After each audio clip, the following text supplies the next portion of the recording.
Ahmad Abimanyu,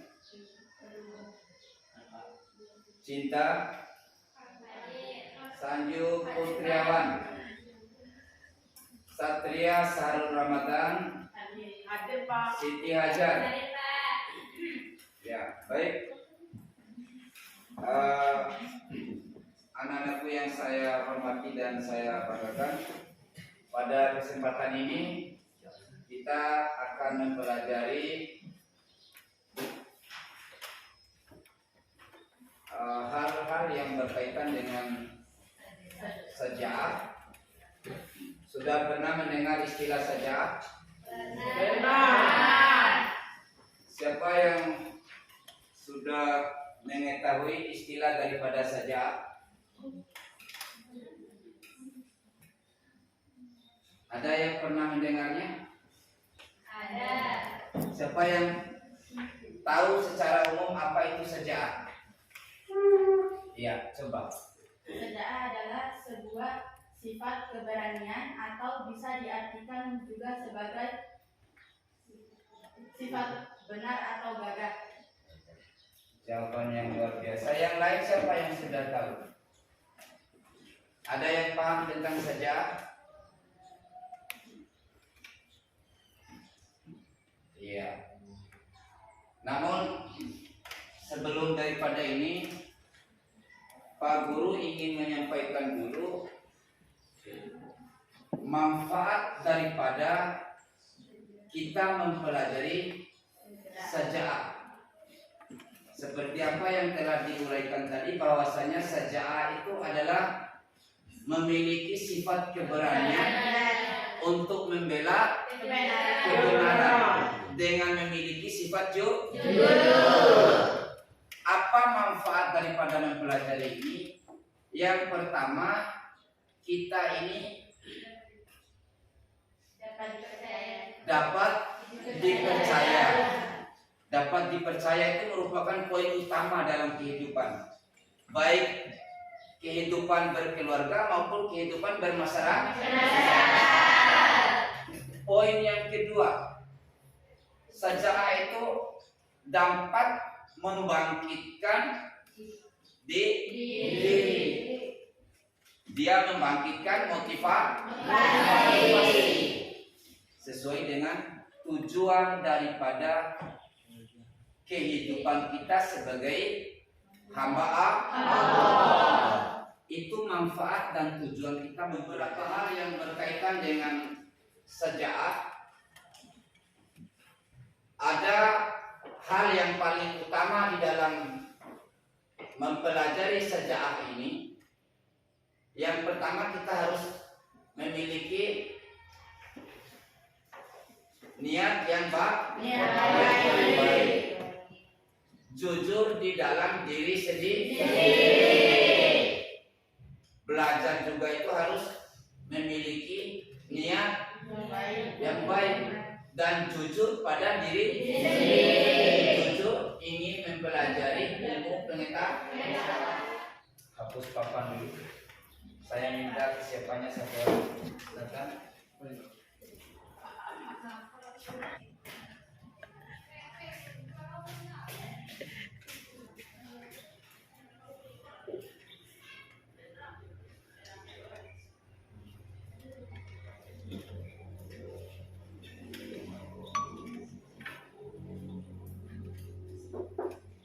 Ya, sajaah itu adalah sifat keberanian dalam membela kebenaran.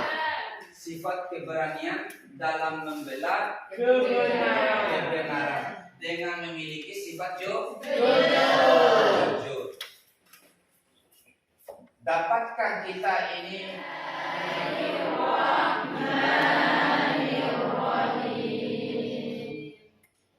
surat Al-Imran ya? Iya. 139.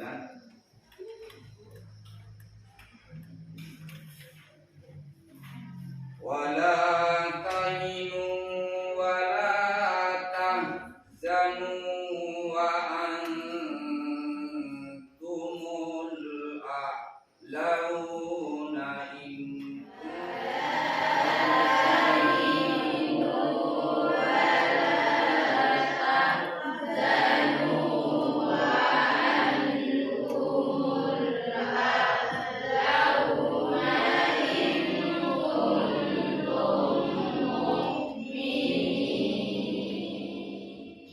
artinya janganlah kamu bersikap lemah dan jangan pula kamu bersedih hati. Padahal kamulah orang-orang yang paling tinggi derajatnya jika kamu orang yang beriman. Quran surah Al Imran surat ketiga ayat 139. Ayat ini menjelaskan kepada kita,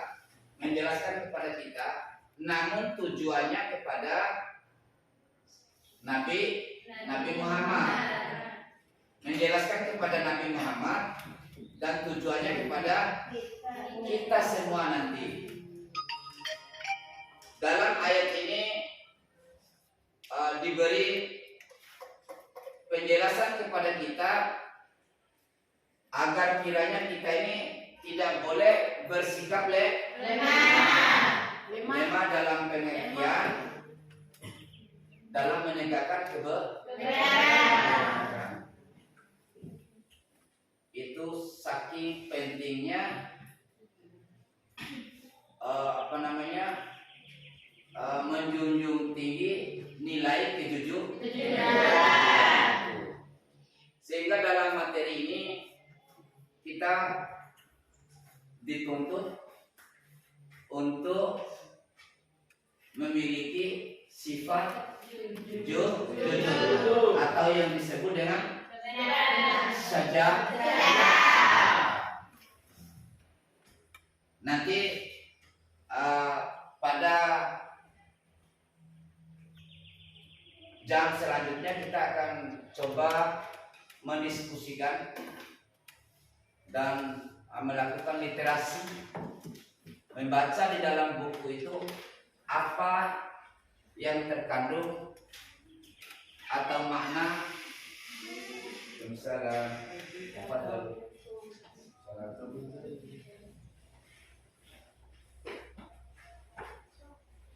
coba nanti kita akan membagi. Silakan dibentuk dulu.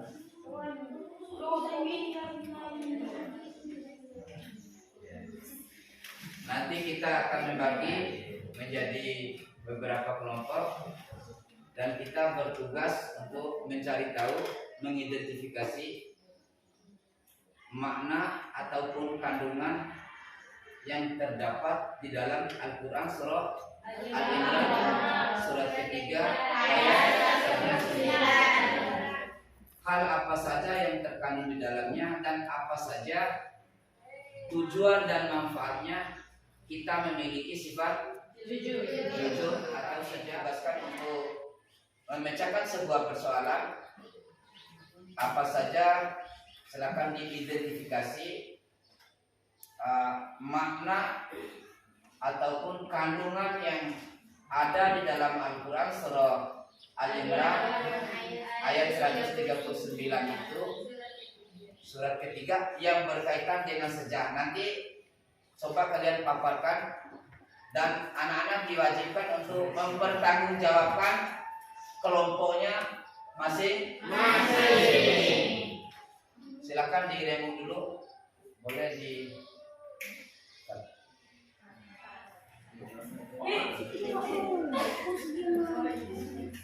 gimana kelompok satu? Sudah, Pak. Assalamualaikum warahmatullahi wabarakatuh.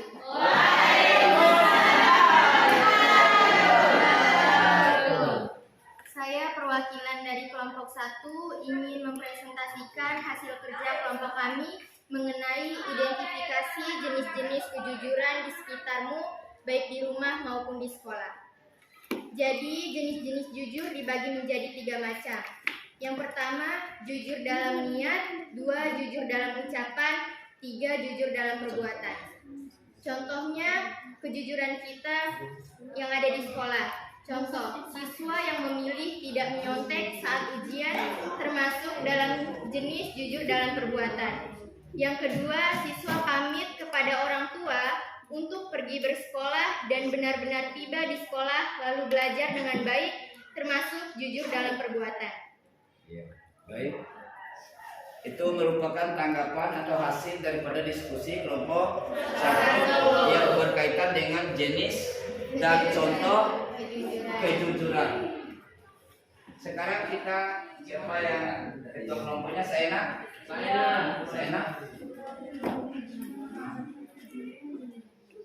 Ayo.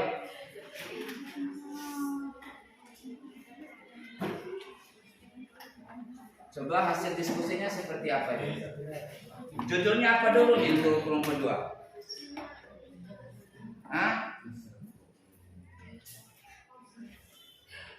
Assalamualaikum warahmatullahi wabarakatuh. Waalaikumsalam warahmatullahi wabarakatuh.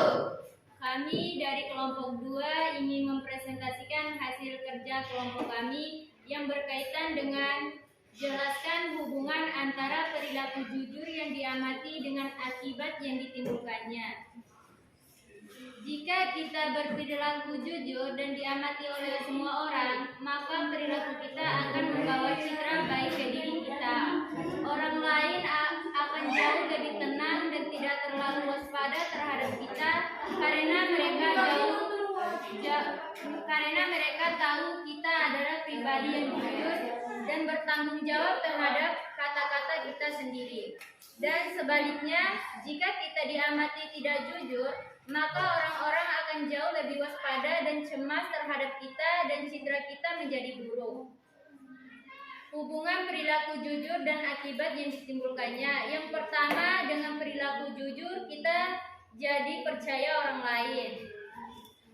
Yang kedua, dengan perilaku jujur banyak yang suka pada kita. Yang ketiga, dengan perilaku jujur menjadi kita banyak teman. Yang terakhir, dengan berperilaku jujur,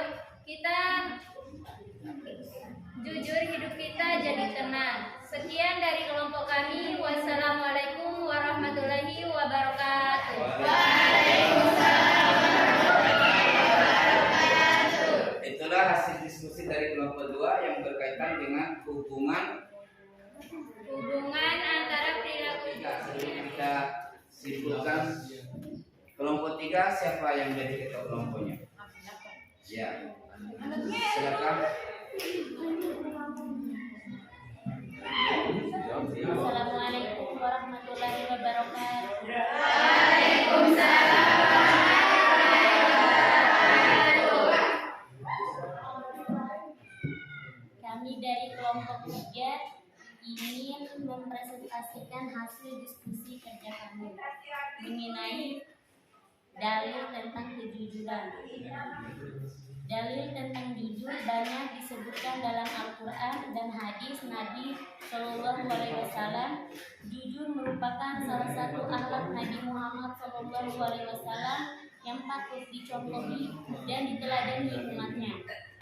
Dalil tentang jujur disebutkan dalam Al-Quran. Allah Subhanahu Wa Taala berfirman, Ya ayyuhalladzina amanu taqullaha wa kunu ma'as sholihin. Sadaqallahul adzim. artinya, hai orang-orang yang beriman, bertakwalah kepada Allah dan hendaklah kamu bersama orang-orang yang benar. Terkandung dalam surat At-Taubah ayat 119. Sekian dan terima kasih. Wassalamualaikum warahmatullahi wabarakatuh. Waalaikumsalam warahmatullahi wabarakatuh. Ya, sekarang dari 3 sub pokok yang telah didiskusikan baik dari kelompok 1 maupun sampai kelompok 3, bukan berarti kelompok 1 hanya mempertanggungjawabkan tentang sifat-sifat jujurnya. Akan tetapi dari kelompok 1 sampai kelompok 3 ini harus saling mengetahui dan memahami maksud dan tujuannya. Ya. Dari kelompok 1 tadi membahas tentang jenis-jenis kejujuran. Tadi sudah disampaikan bahwasanya jujur itu dibagi dalam 3. Yang pertama jujur dalam kedua jujur dalam ucapan, ketiga jujur dalam perbuatan. Namun ada pertanyaan dari Pak Guru. Jikalau memang salah satu dari 3 jenis jujur ini tidak kita terapkan, apa yang akan terjadi? Siapa yang dapat menjawab? Usman akan gelisah. Nah, salah satunya akan gelisah. Siapa lagi yang lain? Akan ada dusta. Ya, atau contohnya begini. Tadi berniat. Kemudian yang kedua ucapan. Kemudian yang ketiga yang sering terjadi di tengah kehidupan kita ini, contoh yang ketiga, jenis yang ketiga, yaitu jenis perbuatan. Kalau jenis dalam berniat itu menyangkut hanya diri kita sama Allah. Kemudian yang kedua ucapan, didengarkan oleh orang lain, tapi yang maha mengetahui diri sendiri dengan Allah. Jenis yang ketiga perbuatan itu adalah sesuatu yang nampak, dapat dilihat, dapat dipegang, dapat didengar. Ini yang sering lalai di dalam jenis kejujuran, dan mudah-mudahan kita tidak termasuk dalam jenis sifat jujur yang ketiga ini. Dan jika salah satunya itu hilang, maka perbuatan itu tidak adalah nilainya. Kemudian yang kedua tadi yang berkaitan dengan hubungan antara perilaku jujur yang diamati dengan akibat yang ditimbulkannya. Hubungan perilaku jujur yang diamati di dalam kehidupan sehari-hari dan akibatnya akan seperti apa. Jikalau memang kita ini mampu menerapkan kehidupan yang jujur atau perilaku yang jujur atau yang sering disebut dengan maka diri kita ini yang pertama akan dipercaya. Yang pertama percaya diri dulu. Yang kedua dipercaya oleh masyarakat. Yang ketiga kita ini akan mendapatkan naungan dari Allah, pertolongan dari Allah. Dan apa akibatnya jika memang hal ini tidak kita terapkan dalam kehidupan? Akibatnya kita ini akan mendapatkan sebuah tantangan di jiwa. Jiwa kita jadi gelisah. Orang yang jujur itu akan menimbulkan gelisah. Sudah pernah merasakan gelisah? Pernah. Itu efek daripada kita tidak jujur. Baik tidak jujur pada diri sendiri, tidak jujur pada orang lain, tidak jujur pada Allah Subhanahu wa taala. Itu yang berkaitan dengan soal yang kedua. Namun alhamdulillah soal yang ketiga ini yang berkaitan dengan dalil atau pengikat atau penguat yang berkaitan dengan saja atau sifatnya. Sampai di sini dulu pertemuan kita kali ini, dan minggu depan kita akan membahas tentang hikmah dari memiliki sifat nanti. Untuk pertemuan kedepannya tolong dibaca-baca dulu apa hikmah di balik kita memiliki sifat sejarah, dan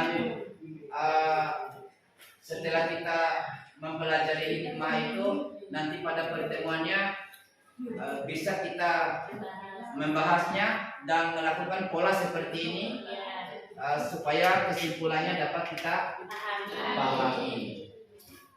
Untuk materi ini sudah dapat dipahami? Sudah ya? Kelompok 1 sudah? Sudah. Untuk soal kelompok 1, kelompok 3 dapat nggak memahaminya? Dapat. Soal kelompok 2 dapat nggak dipahami oleh kelompok yang lain? Dapat. Artinya sekarang kita sudah memahami memahami apa itu saja dan apa itu jujur. Tadi kelompok 1 jujur mengatakan ada 3. Yang 1 niat, yang kedua berucap, yang ketiga berbuat. Yang kelompok 2 apa efeknya ketika kita memiliki sifat saja'ah atau sifat jujur? Efeknya dapat dipercaya oleh masyarakat. Jika memang tidak kita memiliki sifat jujur, hal apa yang akan terjadi? Kita ini akan dikucilkan. Kita ini tidak akan dipercaya oleh masyarakat. Dan kelompok 3 maknanya ini sebagai penguat.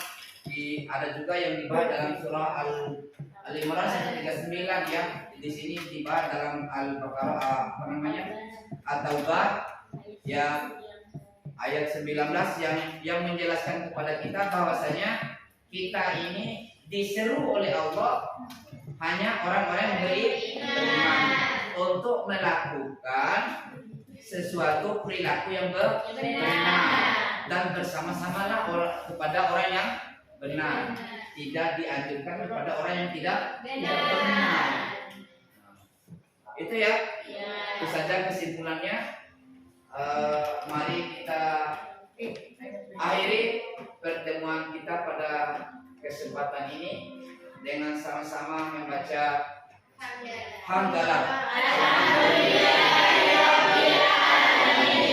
Akhirul kalam ilahi fisabil haq fastabiqul khairat. Wassalamualaikum warahmatullahi wabarakatuh.